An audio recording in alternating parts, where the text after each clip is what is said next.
नमस्कार दोस्तों। आज आपको रुला देने वाली एक कहानी बता देता हूँ। किसी ने बड़े कमाल की बात कही है कि दूसरों की मदद करने का समय आज की दुनिया में किसी के पास नहीं है, लेकिन दूसरों के काम में बाधा डालने का समय आज की दुनिया में सबके पास है। नमस्ते दोस्तों, मैं एक बड़ी छोटी कहानी मुझे याद आती है। एक भाई साहब की जो सब्जी मंडी गए थे फल खरीदने के लिए, और फल वालों की दुकान पर गए तो जाकर उन्होंने एप्पल और केले का भाव पूछा। तो दुकानदार ने बताया केले का भाव 40 रुपये डजन और एप्पल का भाव 120 रुपये केजी से बोला कि बहुत। तो भाई साहब ने कहा कि बहुत महंगा लगा रहे हो, थोड़ा ठीक ठाक करके लगाओ। हम सब मोल भाव की आदत तो होती है। वो सब चल रहा था, तभी वहाँ पर एक महिला आती है फटे से पुराने से कपड़े पहनते हुए। और जब वो आती है और भाव पूछते हैं कि केले किस भाव दिए, एप्पल किस भाव दिया, सेब का क्या भाव चल रहा है, तो दुकानदार ने अचानक से प्राइस में चेंज कर दिया। वो फल वाला कहता है कि मैडम, जो केले का भाव है 5 रुपये डजन से है और सेब का भाव है 25 रुपये केजी से, आप ले जाइए मैडम।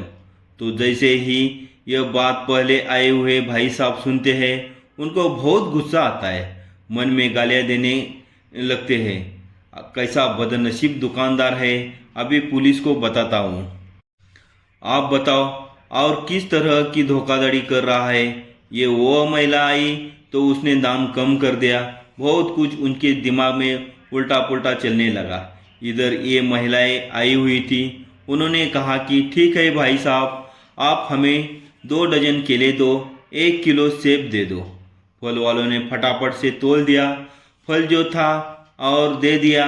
और महिला वहाँ से जब जाने लगी तो बड़ी खुश थी, ऊपर वालों को धन्यवाद कर रही थी। प्रभु, आपकी कृपा से आज बच्चे फल खा लेंगे। जैसे ही वहाँ से थोड़ी सी दूर गई, ये जो पहले आए हुए भाई साहब थे, ये गुस्से में बड़बड़ाने लगे, बदनसीब हो तुम, अभी पुलिस को बुलाता हो। ये है वो है, समझ क्या रखा है तुमने। महिला, अभी तो तुमने काम कम कर दिया और इतने कम पर दिए। मेरे को तुम 40 रुपये डजन केला बता रहा है और उनको तुम 5 रुपये से दे रहा है, और सेब का भाव मुझे 120 रुपये बता रहा है और उस महिला को 25 रुपये से दे दिया। ये कैसा डिफरेंस है, मुझे तो समझ में नहीं आ रहा है। बहुत गुस्से में थे। फल वालों ने कहा, भाई साहब, मैं हाथ जोड़कर कहता हूँ, आप मेरी बात तो सुनो, पूरी बात तो सुन लो, पूरी बात तो सुन लो। बता बता क्या कहना चाहते हो। फल वालों ने कहा, जो महिला अभी आके गई ना, उनके पति को मैं जानता हूँ। कुछ समय पहले उनका रोड एक्सीडेंट में निधन हो गया, उनकी जान चली गई। उनके घर में दो छोटे छोटे बच्चे हैं। मैंने कई बार प्रयास किया कि इनकी मदद कर दूं। यहाँ आप सब्जी मंडी में बहुत लोग जानते हैं, यहाँ पास में ही रहती है।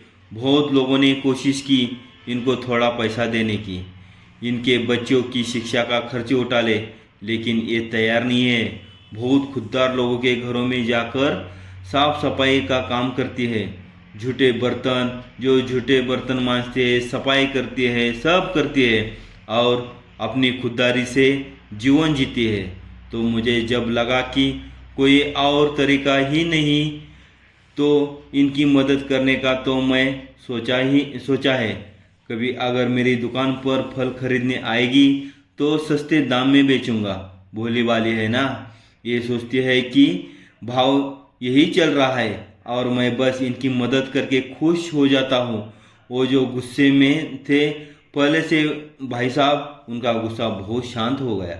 और यह जो फल वाला था, यह कहने लगा कि आप आखिरी बात सुनिए।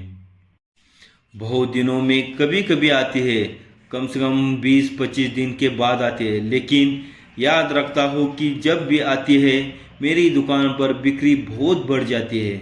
जिस दिन ये आती है ऐसा लगता है कि ऊपर वालों ने बहुत कृपा कर दी। भाई साहब, मैं तो अपनी तरफ से थोड़ा सा बस मदद करने का भाव रखता हूँ। ऊपर वाला पता नहीं किस भाव से मेरी ये जो छोटी सी झोपड़ी है इसमें बहुत खुशियाँ से भर देता है। किसी भी बात को ठीक ठाक से जाने बिना किसी को भी गलत मत समझो, क्योंकि किसी भी बात के पीछे न जाने कितने कारण होते हैं। छोटी ही सही लेकिन मदद जरूर करना, देखना कितना खुशी मिलेगा। तो आज ही हमारे चैनल का सब्सक्राइब करें और हमारे साथ जुड़े रहे, नए वीडियोस का आनंद लें और वे शेयर करें ताकि और लोग हमारी सामग्री का लाभ उठा सके। आपके समर्थन के लिए धन्यवाद।